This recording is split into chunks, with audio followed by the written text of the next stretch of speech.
السلام علیکم ناظرین کرام، نئی ویڈیو میں آپ کو خوش آمدید کہتے ہیں۔ سہیل آفریدی نے بلاخر حکومت کے کڑاکے نکالنے کا پلان تیار کیا ہے کہ 8 فروری سے پہلے اسٹریٹ موومنٹ کو پیک پر لے جانا ہے۔ اس کے لیے وہ 24 گھنٹے کام کر رہے ہیں، تھکنے کا نام نہیں لے رہے اور لوگوں میں وہ جوش اور ولولہ پیدا کرنے کی کوشش کر رہے ہیں جو گنڈا پور مایوسی کے کنویں میں پھینک کر چلے گئے تھے۔ اب ان کی ڈیوٹی کتنی سخت ہے وہ آپ جانتے ہیں۔ دوسری جانب حکومت ایک اور پلان تیار کر کے بیٹھی ہے، جیسے کہتے ہیں نا آستین کے سانپ پالنا۔ اس وقت وہی ہو رہا ہے۔ ایک پلان فیصلہ سازوں نے کیا، دوسرا فیصلہ سیاستدانوں نے کیا۔ سیاستدان جو اسٹیبلشمنٹ کے بہت قریبی ہیں، سیاسی حلقوں کا فیصلہ، اس فیصلے پر اب جگہ جگہ تنقید ہو رہی ہے اور عوام نے بھرکس نکال کے رکھ دیا کہ جو مرضی کرنا ہے کر لیں، جتنے مرضی آستین کے سانپ پالنے ہیں پال لیں، جو مرضی عوام کے ساتھ سلوک کرنا ہے کریں، لیکن پیچھے نہیں ہٹیں گے۔ اب ایک اور فیصلہ بھی جو کل سے سوشل میڈیا کی زینت بنا ہوا ہے کہ 25 سال کا بندہ ہوگا تو وہ پاکستان میں ووٹ کاسٹ کرے گا۔ اب اس پر اتنی زیادہ تنقید ہو رہی ہے، لوگ اتنی توجیحات پیش کر رہے ہیں، اور سب سے زیادہ پیپلز پارٹی کے سینئر سیاستدان نے جو بیان دیا کہ 25 سال کی عمر میں بندہ آئین کو سمجھے گا تو پھر ووٹ ہوگا، اب انہی کے پرانے بیانات نکال کر منہ پر مارے گئے ہیں کہ بلاول بھٹو زرداری 19 سال کی عمر میں اگر چیئرمین بن سکتے ہیں پارٹی کے۔ قمر زمان قاہرہ بختاور بی بی کے بیٹے کی پیدائش کے موقع پر جب مبارکباد دیتے ہیں تو کہتے ہیں کہ وہ میرے مستقبل کا لیڈر ہے جو محض 2 دن کا تھا۔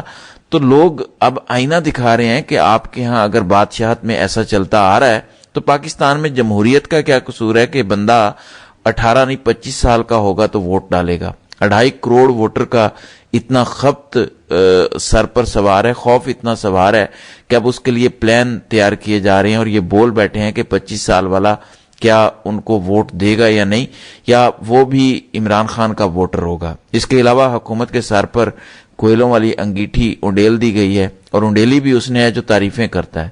اب ٹرمپ نے جو پلان دیا اس کے بعد لگتا یہ ہے کہ حکومت کا اس دلدل سے باہر نکلنے کا کوئی رستہ نہیں بچا۔ وہ جو نوبیل انعام کے لیے نومینیٹ کر رہے تھے، غزہ امن فورس میں شامل ہونے کے لیے خود کو پیش کر رہے تھے، اب آفر کی گئی ہے اور 60 ملکوں کو آفر کی گئی ہے کہ آئیں اس پیس پلان کا حصہ بنیں۔ اس کے علاوہ جو شرائط رکھی گئی ہیں وہ بھی بڑی سخت ہیں۔ $1 ارب UN ختم، UN کے مقابلے میں ڈونلڈ ٹرمپ کی سرکار، ایک سلطنت، اس کے اندر ویٹو کی پاور صرف امریکہ کے پاس ہوگی۔ چین اور روس قریب بھی نہیں پھٹکیں گے، اگر آئیں گے تو عام ممبر کی حیثیت سے وہاں بیٹھ سکیں گے، ویٹو نہیں کر سکیں گے۔ اب اس سارے معاملے کے اندر جو دانہ ہمیں ڈالا جا رہا ہے، کیا ہم اسے چگنے کے لیے تیار ہیں؟ چگیں تب بھی عذاب، نہ چکیں تب بھی عذاب۔ شہباز سرکار نے بہت مشکل میں پاکستان کو ڈال دیا، اس سارے معاملے پر بھی بات کریں گے۔ ناظرین کرام، سب سے پہلے 25 سال کا ووٹر، چاہے فیصلہ سازوں یا پھر سیاسی حلقے، ایک دعویٰ کیا گیا منیف فاروق کی طرف سے اور اس کے بعد بحث چل نکلی ہے۔ یہ خبر ویسے تو سلیم جنید نے جو ہے وہ بریک کی تھی، ان کا کریڈٹ ہے کہ 28ویں ترمیم کے اندر یہ چیز آ رہی ہے کہ 18 سال سے بڑھا کر 25 سال کی حد مقرر کی جائے ووٹر کی، اور کہا جاتا ہے بلوغت اختیار کر لے گا، بالغ ہو جائے گا ووٹر سیاسی طور پر، کیونکہ جنریشن زی سے بڑا خطرہ ہے، کیونکہ 2.5 کروڑ ووٹر جو 2029 میں آ رہا ہے وہ 99% عمران خان کا ووٹر ہے، اس کا خوف ہے۔ اور یہ میں نہیں کہہ رہا، نجم سیٹھی جو ان کے گھر کے بندے ہیں وہ کہتے ہیں کہ ووٹر کی عمر کا تعین میری رائے میں اس کے پیچھے سیاسی مقاصد ہیں، یہ دھمکیاں دی جا رہی ہیں کہ ہم یہ بھی کر سکتے ہیں، لیکن میرا خیال ہے تاریخ ہمیں بتاتی ہے کہ تھنگز ول چینج۔ یہ جو کانسٹیٹیوشنل ریلیف ہے یہ ٹیمپرری ہے۔ اس کے علاوہ انہوں نے کہا کہ یہ کہنا کہ ہمارا 18 سالہ ووٹر میچیور نہیں ہے، آپ یہ بھی کہہ سکتے تھے جو عمران خان کو ووٹ دے وہ 50 سالہ بھی میچیور نہیں ہے۔ ووٹر کی عمر 18 سال اس لیے کی گئی تھی کیونکہ فوج میں بھرتی کی عمر کی بھی حد یہی تھی۔ 18 سے 25 سال عمر کے ووٹر کی تعداد تقریباً 2 کروڑ 47 لاکھ ہے، اور فیصلہ سازوں یا پیچھے بیٹھے لوگوں کا خیال ہے، سیاسی خلیوں کا خیال ہے کہ یہ سارے کا سارا ووٹر عمران خان کا ہے، اس لیے اسے نکال دینا چاہیے۔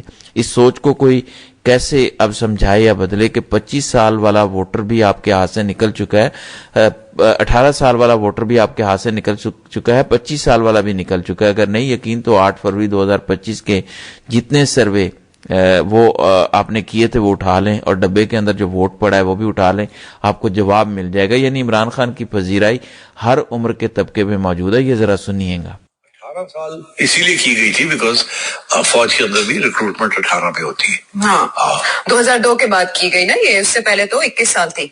تو this is one of the reasons کہ 18 سال کر دی گئی تاکہ more and more young people can come in to vote. اب ہمیں یہ بتایا جا رہا ہے کہ 18 سال سے لے کے 45 سال تک جو پاپولیشن ہے وہ کوئی 8 کروڑ کے, جی 8 کروڑ 70 لاکھ, 8 کروڑ 70 لاکھ, ایک سال پرانا ڈیٹا. اور اگر آپ اس میں سے 18 سے 25 کے ووٹرز دیکھیں تو وہ کتنے, 2 کروڑ 47 لاکھ. 2 کروڑ. تو ان کا یہ خیال ہے کہ اگر ہم 21 کر دیتے ہیں یا 25 کر دیتے ہیں تو ینگ پیپل 2-3 کروڑ کم ہو جائیں گے. اچھا, ان کا یہ خیال ہے کہ یہ عمران خان کے ووٹرز ہیں تو ان کو تو باہر نکالا جائے نا. اس کے پیچھے بالکل یہی سوچ ہے اور کوئی سوچ نہیں. عمران خان کے ووٹر کی ہی سوچ ہے اور پولیٹیکل میچورٹی یا نہیں, میرا نہیں خیال اس کا کوئی تعلق ہے. یہ بات بنائی جائے گی. اس وقت سب سے بڑا ایشو یہی بنا نا کہ یوتھیا لیکن وہ تو ہر ایج گروپ کے لوگوں میں پذیرائی ہے عمران خان صاحب کی. اسی لیے نا ہر ایج گروپ افیکٹ ہو جائے گا نا. جو اولڈر ایج گروپ ہے اس میں اتنی ہائی پرسنٹیج نہیں ہے نا. جو ٹریڈیشنل کنزرویٹو لوگ ہیں وہ ابھی بھی بہت سے جو ہیں ان کی loyalties are not towards P T I اور to Imran Khan. Young lot جو ہے نا they are the most aggressive and the most positive about change. جی, اب یہ اس ایک آرٹیکل کے بعد ہو رہا ہے جو نظامانی نے لکھا کہ جنریشن زی کیا سوال کرتی ہے, کیا پوچھتی ہے, کیا سوچتی ہے, کیا چاہتی ہے. وہ آرٹیکل تو ڈیلیٹ ہو گیا, لیکن ڈیلیٹ ہونے کے بعد لگتا ہے فیصلہ سازوں نے اس کی بنیاد پر فیصلے کرنا شروع کر دیے کہ اب اس کو بھی روکنا چاہیے, کیونکہ 26ویں آئینی ترمیم کے بعد عدلیہ کو روک لیا, پھر 27ویں ترمیم کر کے قانون سازی ہر جگہ کر کے دیکھ لی, لیکن پھر بھی خوف ہے کہ عمران خان کل کو باہر آیا تو پھر کیا ہوگا. اب لاہور میں بیٹھے صحافی دعویٰ کر رہے ہیں کہ محمود اچکزئی کی جو اپوائنٹمنٹ یا تقرری ہوئی اس میں بھی خوف عمران سر چڑھ کر بول رہا تھا کہ اگر وہ باہر آیا تو ہم سے بدلہ لے گا. تو اچکزئی نے وہ کال جو دوسری جانب سے بولنے والے تھے, وہ جو کال ریکارڈ ہوئی اس میں بتایا ہے کہ بھائی میں گارنٹی دیتا ہوں عمران خان باہر آئے گا تو کسی سے بدلہ نہیں لے گا. خدا کے بندو,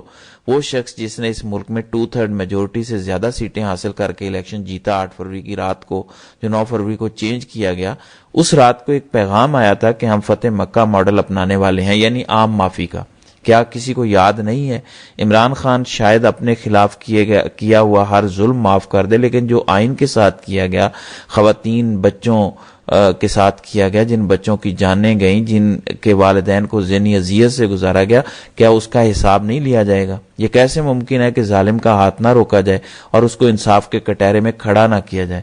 تو اب یہ گارنٹیاں چاہ رہے ہیں, اس لیے آصف زرداری ہوں, جنرل صاحب ہوں, یہ لائف ٹائم استثناء لے کر بیٹھ گئے ہیں کہ ریٹائرمنٹ کے بعد بھی کوئی چھیڑ نہیں پائے گا چاہے کوئی بھی کرائم ہم کر دیں, یعنی اتنا بڑا استثناء.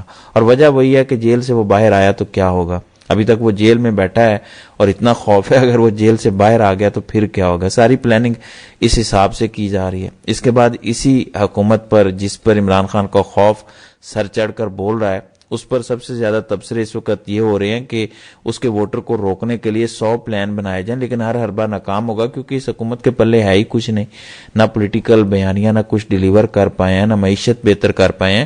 لیکن پھر بھی سب اچھا ہے. کراچی کے حالات دیکھ لیں, 25 گھنٹے سے آگ لگی ہوئی ہے, اور بلاول بھٹو زرداری پچھلے ہفتے ہمیں سندھ کے کارنامے دکھا رہے تھے, کارکردگیاں دکھا رہے تھے, راہل گاندھی بنے ہوئے تھے, بڑی سکرین پر پریزنٹیشن دے رہے تھے کیونکہ تانا دیا گیا کہ ڈیلیور کیا ہے.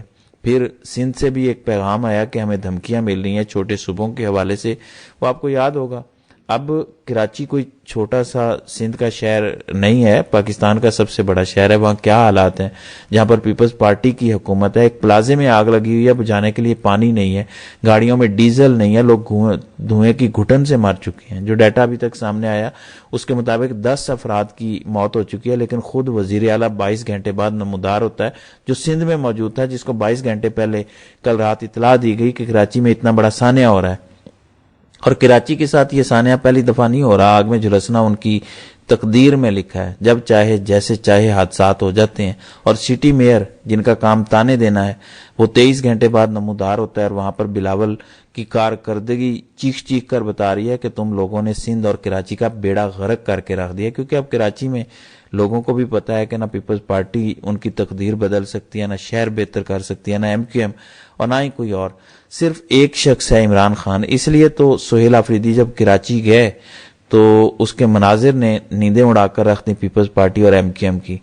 اب ایک پلان اور بھی تیار ہوا ہے شہر اقتدار کی جانب بڑھتے ہوئے سیاسی طوفان کو روکنے کے لیے, اور پلان تیار ہوا ہے اٹک میں. ایک اجلاس ہوتا ہے جس میں یہ فیصلہ کیا جا رہا ہے کہ سہیل آفریدی جو سیاسی طوفان لے کر بڑھ رہے ہیں شہر اقتدار کی طرف, 8 فروری کا جو خوف ان کے سر پر سوار ہے اس طوفان کو روکنا کیسے ہے. پلاننگ کیا ہوئی ہے؟ کہتے ہیں 8 فروری کا پی ٹی آئی کا ممکنہ احتجاج. حکومت نے اسلام آباد کی طرف ممکنہ مارچ کو روکنے کے لیے تیاریاں شروع کر دیں. ڈی پی او اٹک کے دفتر میں مستقبل کی کسی بھی غیر متوقع ایمرجنسی میں M1 موٹر وے کی ہنگامی بندش کا جائزہ لیا گیا. غازی کینال پل اٹک پر M1 موٹر وے کی عارضی بندش کے لیے کنٹینرز کی فیزیبلٹی پر غور کیا گیا ہے. M1 کی ہنگامی صورتحال سے نمٹنے کے لیے ڈی پی او اٹک کی سربراہی میں خصوصی کنٹینرز کی آزمائشی تنصیب بھی کی گئی ہے. موٹر وے پولیس سینئر حکام نے بھی ڈی پی او اٹک کے ہمراہ خصوصی کنٹینرز کی آزمائشی تنصیب کا جائزہ لیا ہے. خصوصی کنٹینرز کی آزمائشی تنصیب کے دوران M1 موٹر وے کو کچھ دیر کے لیے بند کر کے ٹرائی کیا جائے گا. پی ٹی آئی کے 26 نومبر کے احتجاج کو روکنے کے لیے بھی موٹر وے پر کنٹینرز کو رکھا گیا تھا اور وہ ہٹائے گئے تھے, تو حکومت یہ کیسے بھول سکتی ہے؟ تو اس حکومت کو تقریباً چاروں سائڈوں سے مصیبت نے گھیرا ہوا ہے, اور اب وہ شخص جو ان کی تعریفیں کرتے نہیں رکتا تھا, اب اس شخص نے بھی انگاروں کی انگیٹھی ان کے سر پر گرا دی ہے. اب پلان کیا امریکہ سے آ رہا ہے؟ یہ جو پیس کمیٹی بنی ہے, اگر پاکستان کہتا ہے کہ ہم پیس کمیٹی میں نہیں آتے تو ٹرمپ کو یہ بات بالکل پسند نہیں آئے گی. یہ سب کو پتہ ہے, اور ساتھ پلان دیتے ہیں کہ ہم کبھی بھی کسی ایسے فیصلے کا حصہ نہیں بنیں گے جس سے ہماری ملٹری سینس میں شمولیت ہو. تو آپ بے شک نہ کرتے رہیں, فیصلہ تو ٹرمپ نے لینا ہے, اس کے نہ کو وہ ویٹو کریں گے تو اس کی کوئی اہمیت نہیں ہوگی. اگر ہاں کرتے ہیں تو دوسری بار نہ کریں گے تو ٹرمپ غصہ آئے گا. یہ نجم سیٹھی بتا رہے ہیں کہ امریکہ میں یہ تبصرے ہو رہے ہیں کہ پاکستان مصیبت کا شکار ہونے والا ہے, اگر ٹرمپ کو نہ کرتے ہیں تو وہ معاف نہیں کرے گا. یہ ذرا سنیے کیا کہا گیا ہے. پاکستان کی شمولیت کا سوال اپنی جگہ برقرار ہے, کیونکہ آئی ایس ایف کو دیکھیے گی ٹیکنوکریٹ کمیٹی, اور ٹیکنوکریٹ کمیٹی کے فیصلوں کو اوورسی کرے گی بورڈ آف پیس. تو اے = بی, = پاکستان اس میں کیسے؟ تو اسی لیے تبصرے یہ ہو رہے ہیں وہاں امریکہ میں کہ Pakistan is going to get into trouble. اگر اس کو نہ کرتے ہیں تو ڈونلڈ ٹرمپ معاف کرے گا, اور اگر ہاں کرتے ہیں تو پھنس جائیں گے, پھر ایسا ایسا اور دلدل میں پھنستے جائیں گے, پھر ایسے پھنس جائیں گے کہ نکلنا بھی مشکل ہو جائے گا without a major confrontation. Because ایک دفعہ آپ اندر چلے جاتے ہیں اور پھر آپ وہاں سے نکلنے کی کوشش کرتے ہیں یا منگ کرتے ہیں, تو اس وقت تو ڈونلڈ ٹرمپ بالکل آپ کو یہاں سے پکڑ لے گا. تو یہ اب ٹائم آ گیا ریکننگ کا, فیصلہ آپ نے کرنا ہے کس طریقے سے آپ اس میں ہاں بھی کریں اور نہ بھی کریں, اور اپنے آپ کو بچا کے چلیں. تو آپ کو یاد ہوگا شروع میں میں نے آپ سے کہا تھا کہ یہ جو پلان بن رہے ہیں اس قسم کے, پاکستان کو بہت کیئرفل ہونا چاہیے. آج ڈونلڈ ٹرمپ ان کا سپورٹ کر رہا ہے, یہ بڑے خوش ہیں سیاسی لوگ کہ واہ واہ ہو رہی ہے ہماری, مگر بی کیئرفل, یہ بندہ آج آپ کے ساتھ ہے کل آپ کے خلاف ہو سکتا ہے, اور جب یہ خلاف ہوتا ہے. جی, تو یہ صورتحال ہے. تو ناظرین کرام, آپ کی اس ویڈیو کے حوالے سے کیا رائے ہے؟ آپ اپنی رائے کا اظہار کامنٹ سیکشن میں ضرور کیجیے گا.